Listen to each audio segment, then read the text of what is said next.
Hello and welcome friends to our third problem solving session related to gravitation. As you all know, we are discussing some level 1 questions of gravitation. So let us straight away start our first session with the question that is right on your screen. Now in this particular question, two stars each of one solar mass that is given to you 2 into 10 to the power 30 kgs, that is mass of sun. They both are approaching each other for a head-on collision. Now when they are at a distance of 10 to the power 9 kilometer, their speeds are negligible. What is the speed with which they collide? The radius of each star is given to us, that is 10 to the power 4 kilometers. And the assumption that we need to make is given to us. We need to assume the stars to remain undistorted until they collide. Is this clear?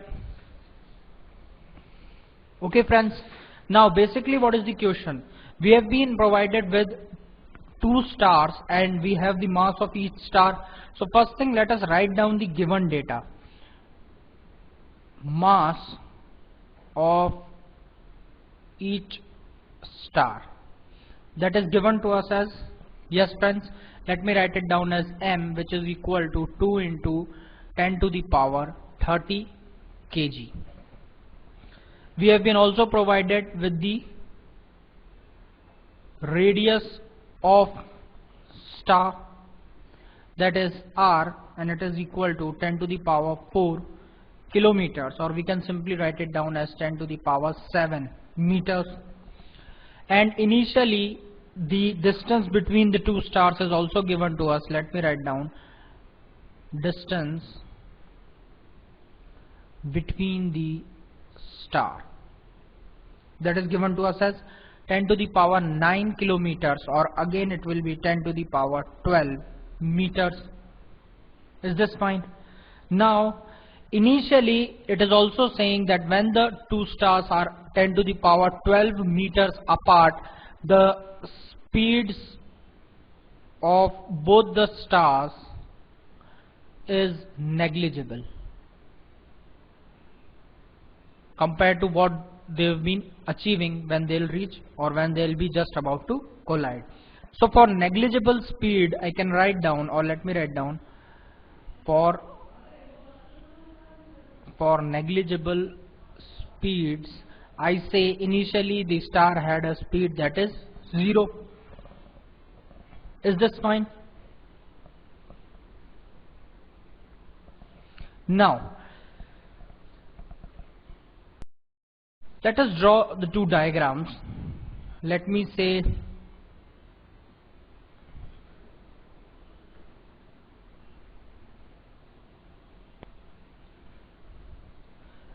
these are the two stars. Say for example this is some star 1, this is some star 2. Now initially when they are at a distance that is 10 to the power 12 meters apart, the speed that they have is negligible, so I can write down it is 0. So the total energy, or let me write down the total mechanical energy when both of them are 10 to the power 12 meters apart, then the total mechanical energy, it is equal to, yes friends, as we all know, it is sum of potential energy and kinetic energy. Now the potential energy of a two body system is minus gmm by r, plus kinetic energy, as we all know, is half mv square.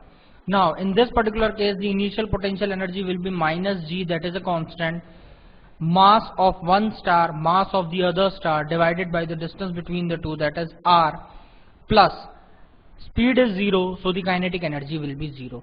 So this is the initial mechanical energy of this two star system.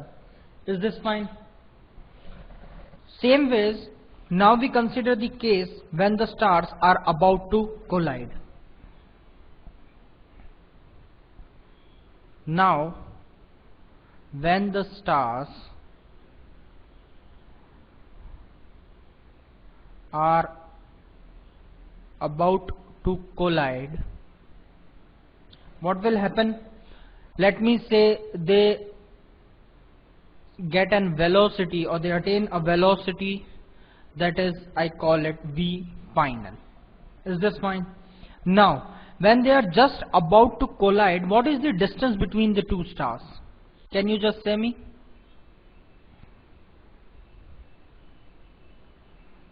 Distance between the two stars, I will specifically write down just before the collision is going to take place, or simply I'll write down just before the collision. Yes friends, it will be, you can just draw the diagram over here. Say for example, if this is one star and this is the other one. Now what will be the distance between the two? Or if you elaborate this, let me say this is one star and this is one star. So what will be the distance between the two stars? That is the distance between the two centers. It will be radius of one star plus the radius of other.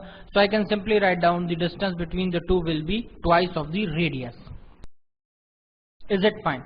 Now let us solve the rest of the question on the next whiteboard.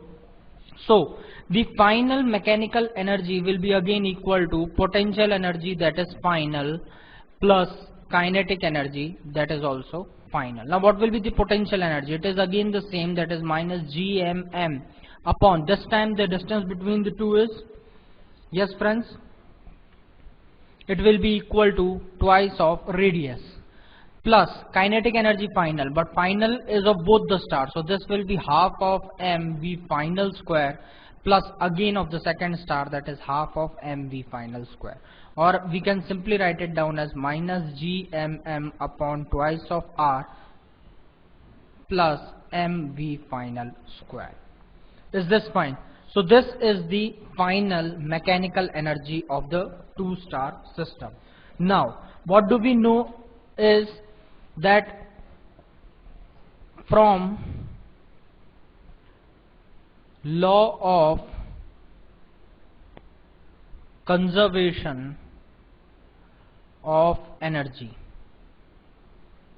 from law of conservation of energy, what we can simply write down is that your initial mechanical energy will always be equal to the final mechanical energy, or in short the energy is going to be conserved, it is not going to be lost. So initial was minus g m square by the distance between the two, that is r, plus there was no kinetic energy. This should be equal to minus g m square upon twice of r plus m v final square. Is this fine with everybody? From this you can simply write down that your v final squared will be nothing but minus gm upon r plus gm upon twice of capital R. Is it clear? Now all you need to do is just put in the values, or we can take minus gm to be, or gm as a common, so g is 6.67 into 10 to the power minus 11 into mass is 2 into 10 to the power 30 into, yes friends, this will be minus 1 upon r is 10 to the power 12 meters plus 1 upon 2 into 10 to the power 7. Is this fine? So rest is just a mathematical calculation, or on solving this you will get your Vf square will be equal to around 6.67 into 10 to the power 12. Taking under root of this you will get your final velocity, which will be equal to 2.58 into 10 to the power 6, that is meter per second. Is this clear? So the final velocity that both the stars attain just before the collision is going to take place is 2.58, that is, you can say 2.6 into 10 to the power 6 meter per second. Is this fine? Okay.